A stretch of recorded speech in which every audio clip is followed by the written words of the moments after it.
morning and welcome back. Calling out cancel culture. Recent polls show Americans watching the liberal trend unfold don't like what they see, and they're not alone. Our next guest says it's a concerted effort to revise history to fit the modern social justice narrative and insert works of fiction in our education system. Campus Reform's editor-in-chief, Cabot Phillips, joins me now with why he says cancel culture is distorting American history. Cabot, thanks for joining us. Explain that.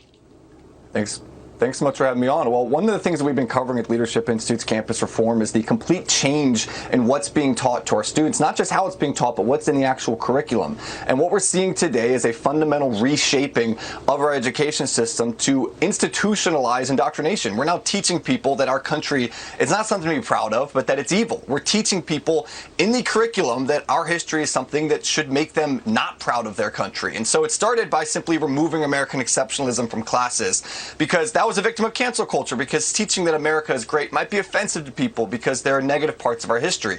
And moving on from there, from removing American exceptionalism, it now became simply removing history altogether that makes people uncomfortable because it doesn't fit today's narrative. And you might be asking, where are the academics that are stepping up to defend this? Where are the politicians calling out what's being taught in class and defending the integrity of our education system? They're terrified of calling it out because they know that the first sign of pushback against today's modern day left will lead to them getting called a racist, getting called a bigot, and they don't want that, so they are terrified into silence and submission.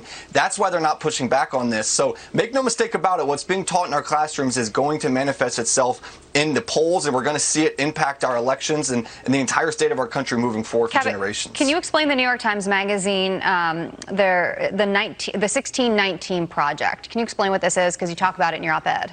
Well, this is a work of fiction that's masquerading as history. This is a project from the New York Times, where they are now teaching that the real founding of America was in 1619, when supposedly the first slaves were brought over here, and now they're saying that the real founding of America, the reason our country was started, was to defend and preserve slavery, which is completely not true. This project has been debunked by every leading historian on American history, but because of that, because it came from the left, because it's the New York Times, we're now giving them the power to educate our children. This is being institutionalized in the classroom.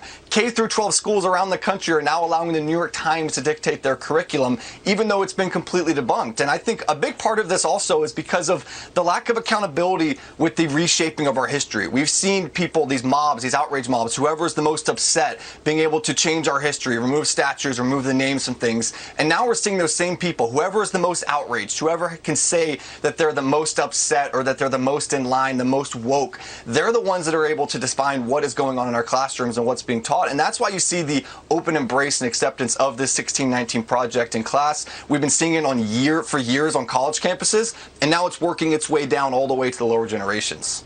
Okay. Cabot Phillips, thank you for joining us.